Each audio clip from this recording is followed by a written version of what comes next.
ৰাতি ৰাতি ৰেলৰ দীঘলীয়া উকিত ধুমায়িত স্মৃতি। এতিয়া দেখোন আগৰ দৰে মনটো আৰু কঁপি নুঠে। উকিবোৰত মাথো ধোঁৱা আৰু ধোঁৱা, কেৱল ধোঁৱা আৰু ধোঁৱা। মাজে মাজে নিজলৈকে হাঁহি উঠে, খং উঠে, দুখ লাগে, বেয়া লাগে।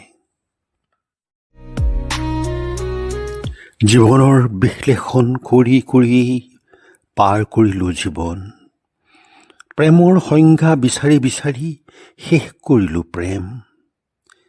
তথাপি দেখোন আৰু কিবা কিবি থাকি যায়। ইয়াতেই বোধহয় অৱশেষ সত্য, আৰু ইয়াতেই বোধহয় অৱশেষ মায়া।